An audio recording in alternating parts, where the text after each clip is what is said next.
The viewing platform overlooked the combat arena, a vast expanse of crystalline floor that could withstand plasma fire and kinetic impacts strong enough to shatter mountains. Ambassador Trell of the Carvathy Empire stood beside the environmental barrier, her scales shifting from deep violet to crimson as she watched the human delegation arrive. "This is foolishness," she said, her translator rendering her hissing speech into flat, emotionless standard. "Your species has held council membership for barely 3 cycles. You know nothing of the trials." Commander James Wright smiled, the expression making Trell's secondary eyelids flutter with unease. Humans had that effect on most species, their bare faces too expressive, their eyes too forward-facing and predatory. "We know enough," James replied. "We know that Earth's petition for expanded voting rights requires us to prove our worth in your traditional manner. We know that means facing whatever challenge you deem appropriate." Trell's crest flared. "The trials are not symbolic. They are designed to test a species at their breaking point. The Horgash sent their greatest warrior. The crystalline structure of their exoskeleton made them nearly indestructible. They lasted 4 minutes. And the challenge was?" James asked, though his intelligence briefing had already told him everything he needed to know. "Survival in the arena of elements. The environment cycles through conditions found on the homeworlds of every council species. Methane storms, ammonia rain, temperatures that range from near absolute zero to hot enough to vaporize lead, pressure that would crush your vessels like paper, radiation across the entire spectrum." Trell's voice carried a note of satisfaction. "You'll perish in seconds, human. Your fragile biology is suited only for your comfortable little world." James unbuttoned his uniform jacket and handed it to his aide. Beneath, he wore a simple gray shirt and standard duty trousers. No armor, no breathing apparatus, no thermal regulation beyond what his body provided naturally. "Then seconds are all I'll need to make my point." The observation deck fell silent. Representatives from 47 species turned to watch, some with curiosity, most with what their translators labeled as anticipation. They had seen countless challengers enter the arena.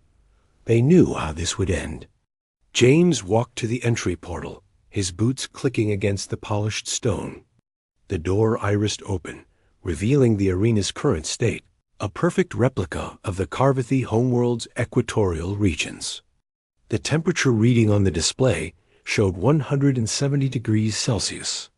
The atmosphere was thick with sulfur compounds that would sear unprotected lungs with a single breath. "You'll perish in seconds, human," Trell hissed again, unable to help herself. James stepped forward into the arena. The heat struck him like a physical blow, but he kept walking, his breathing steady and controlled. The sulfurous air burned his throat, but human lungs had evolved to extract oxygen from air thick with volcanic ash and smoke.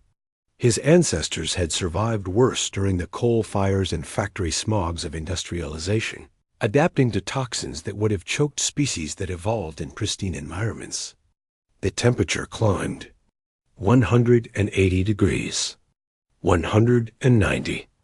James felt his skin redden, felt sweat evaporate almost instantly, but he continued forward, his pace never faltering.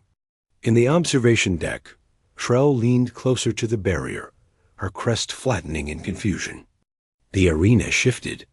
The temperature plummeted, dropping in seconds from boiling heat to 50 degrees below zero. Ice crystals formed in the air. The atmosphere changed composition, nitrogen and methane replacing the sulfurous compounds. James exhaled slowly, his breath forming clouds of vapor. The cold bit at his exposed skin, but humans had crossed ice ages, had colonized Arctic regions with nothing but animal skins and fire. His body began to shiver, generating heat through rapid muscle contractions, an automatic response refined over millions of years of evolutionary pressure. The Horgash had fallen at this stage, their exoskeleton cracking from thermal shock. James kept walking. The pressure increased, the arena simulating the crushing gravity of a super-Earth homeworld. 3 times Earth normal. 4 times. 5. James felt his knees compress, felt the weight settle onto his skeleton. But human bones were designed to bear loads, to absorb impacts. His spine curved slightly, his gait adjusted, and he continued forward, step by deliberate step. Impossible, whispered the Draknar representative, a species that had evolved in microgravity and required powered exoskeletons just to visit standard gravity worlds. The radiation came next, gamma rays that would sterilize most organic matter in minutes. James felt nothing, his cells already activating repair mechanisms. DNA damage being identified and corrected by proteins that had been fighting cosmic rays and solar radiation since life first crawled onto land. Humans had survived Chernobyl, had worked in the atomic age, had evolved under a sun that bombarded them with radiation every day of their existence. The arena cycled faster now, environments blurring together.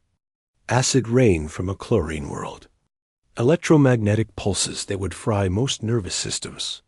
Sonic frequencies designed to liquefy organs. Through it all, James walked forward, his expression calm, his movements measured. In the observation deck, silence had given way to agitated discussion.